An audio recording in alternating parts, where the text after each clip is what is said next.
What's up? How y'all doing out there? This is Reese. I'm Arnold. And what's going on, man? You're a little slow. You know, man. I mean, I should be in a good mood because we had a great week. Right. Everybody tuned in and listened to our show, man, and gave us some good feedback. You know, but it's just the topic that we're going to talk about today. You know, it's really difficult, and it kind of made me upset when I actually seen this movie. So it really hurt me because this could happen to one of my children, one of your children, right. people in our neighborhoods and stuff like this. Right. So the topic that we're about to talk about, y'all, is really deep. You know, things that have been happening to people of color for a long time, and not just people of color, but just people that other people feel as though they have control over certain things and they can do what they want to do because they are in control.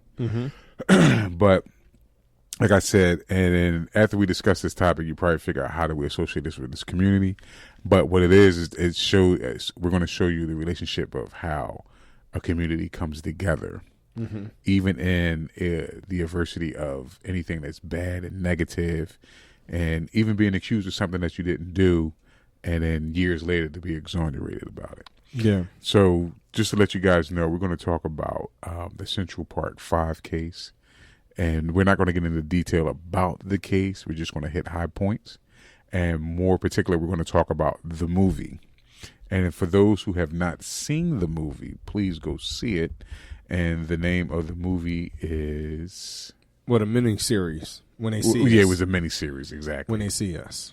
When They See Us. And it's produced and directed by a beautiful director. Her name is Ava DuVernay.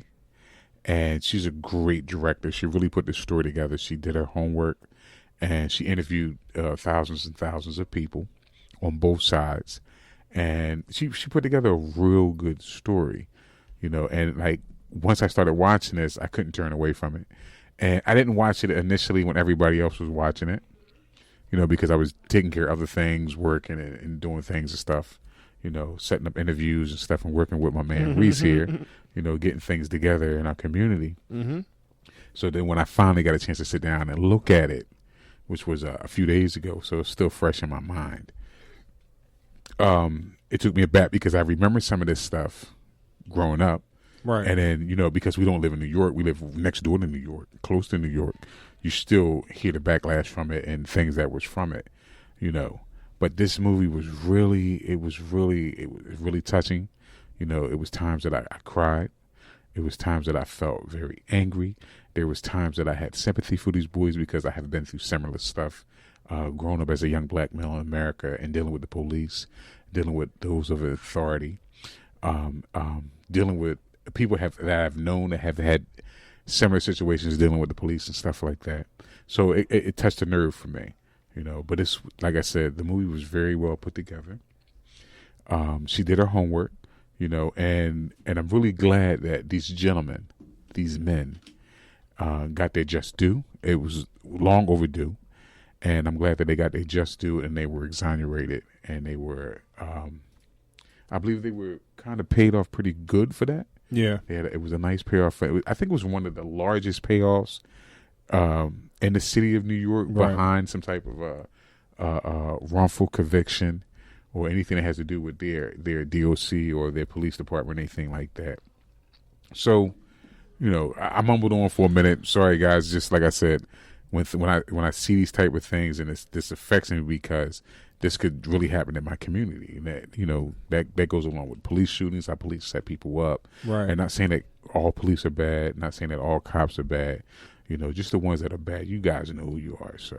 So here's my deal. I didn't see it the actual week it had come out. I waited probably 7 to 10 days after it had come out, and as I watched it, I did not. First of all, I didn't realize what year it was. Right. I vaguely remember it happening, but I want y'all to keep in mind I am exactly their age. Right. Right. So as I watched them, these high schoolers / middle schooler that I'm in the exact same boat. Mm-hmm. I could have been them. Right. Exactly. And that part by itself hit home for me a lot. Right.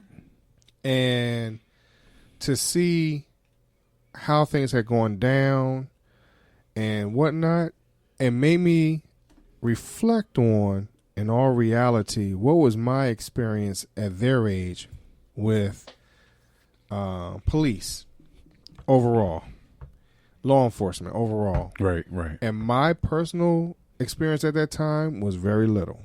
Right. I saw things going on, but when it really came down to it, and I would say probably in my own particular neighborhood, quote unquote, because we were doing things to ourselves, I guess people just didn't care but so much. You get what I mean? And then, so if you keep in mind that they were only looking for them because it kind of happened out of their neighborhood to some degree, quote unquote. So for me, it really struck a nerve. And then, and not too long after that, I finally saw the movie The Hate You Give. Yeah. So another good movie. Unfortunately for me, I was livid because I watched the miniseries. Now I didn't watch it all at one time. I watched it over a 3-day period, I believe. And then I watched The Hate You Give that following Friday or Saturday or whatever with the kids. But my kids had already seen it already with their school.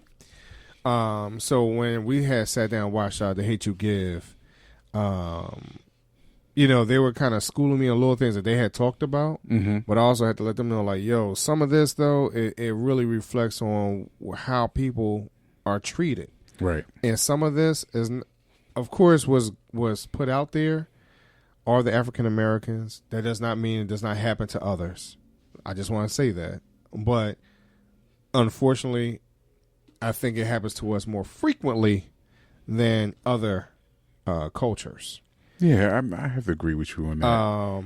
And here, the other part of that, as I just stated, though, I think the media has a lot to do with that because unfortunately, it makes their message almost as if we are monsters or whatever else. And so, unfortunately, people have a real negative outlook until you know who we are. They have a real negative outlook on us. Well, the media always portray us as whatever the worst that we could possibly be anyway, regardless of what.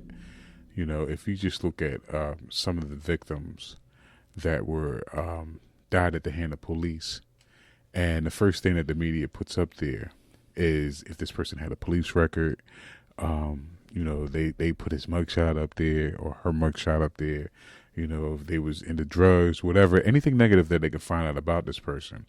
They don't put up the fact that at this particular time, regardless of whatever this person was going through, whatever this person has been through, that at that particular time, in that incident, that this person was doing the correct thing and that the officer was incorrect or wrong, But just like with these young boys here, these boys, there's a saying, they say the more things change, the more things stay the same. So this incident happened in 89. Yeah, it happened in 89, I believe it was. And these boys were, like Reese said earlier, these boys were teenagers. And they just happened to be in the wrong place at the wrong time. But what I took away from the story was this. Why was it so easy for everybody to allow the police to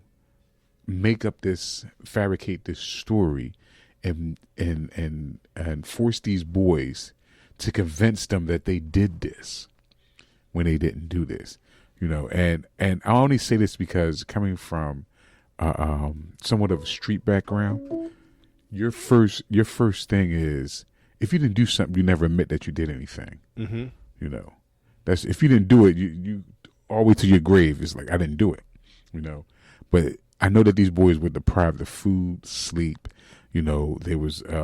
And I'm not going to say they were tortured because I don't know if they was really tortured, but it was some type of mental abuse and somewhat physical abuse because of the sleep deprivation that they didn't, this messed with their minds. Right. But like I said, my heart went out to these young men because I've been in those rooms. I've been interrogated. I've been where the police have kept you 24 hours somewhere just to get an answer out of you. You know, by the grace of God, I never got beaten by none of these cops. You know, well, one time, but that's another story. We'll talk about that later. Yeah. But you know, you run across these things, and these things happen, and we don't teach our children how to react to these things. There was a lady, one of her sons were killed by a police officer in New York, and she wrote a book called The Little Black Book. And I have it, I just don't have it handy with me. And what it is, it's a book that describes what you do when you're interrogated by the police, when the police approach you about something, you know, whether you're walking, car, whatever. It tells you all about your memorandum rights. It tells you all about your rights as a person, you know, and as a human being and a member of society in the United States. You know, she wrote this book because her son went through a similar situation where the police end up shooting her son and killing his son.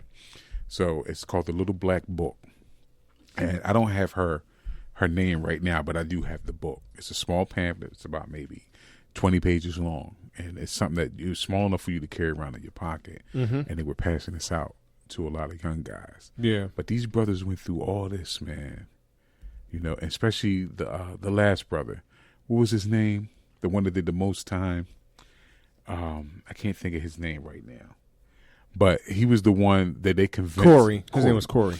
Corey was the one that they convinced him to link everybody together. Right. You know. And it had, I mean, you know, like I say, when I was growing up, you know, it wasn't that the police weren't my friends. It's just that when you're in the streets, when you're in the game, when you're in the life, you know, it's certain things that you just don't do.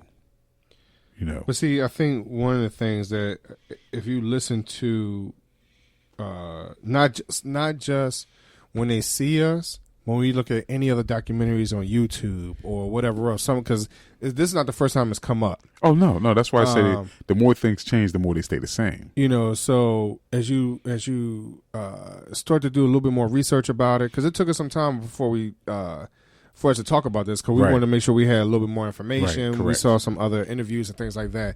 You know, so in that, overall, you can see that. Even in the original interview, it didn't seem natural. Right. It didn't seem natural. Correct. And you can see that there was a little fear. And, of course, some things you're going to look for. I mean, people are going to pick it apart, the interview apart, as they did. But if you're looking for certain things, you'll see certain things. But I know for me, I could definitely see his fear. I could see apprehension, and if you look at how he is now as a full-grown adult now, you can still see those attributes in him, right? You know, and some of those things has yet to change, right? You know, so you know, for me, like I said, I feel totally different because I was their age, right? I mean, and I don't recall being like in Hate You Give. I don't recall my family or none of the adults around me giving me that pep talk of this is what you do when the cops are there. Do you say this, you say that, or whatever. In the Hate You Give, the father, he's run down a whole list of things that you should do. Keep your hands on the dashboard. Do this, do that, whatever.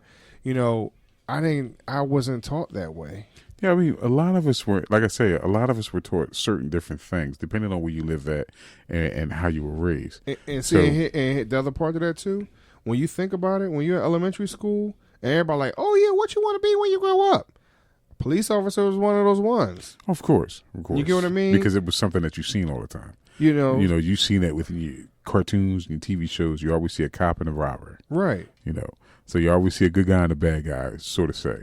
Right. You know, but growing up, depending on the situation, where you live at, and who was raising you, a lot of times people wouldn't explain it to you because they didn't feel as though that you were going to be involved in stuff like that. So like the things that I had to learn about the police, I had to learn like on the fly because I was in the streets. I was hanging out. Right. You know, so I was doing wrong. So in order for me to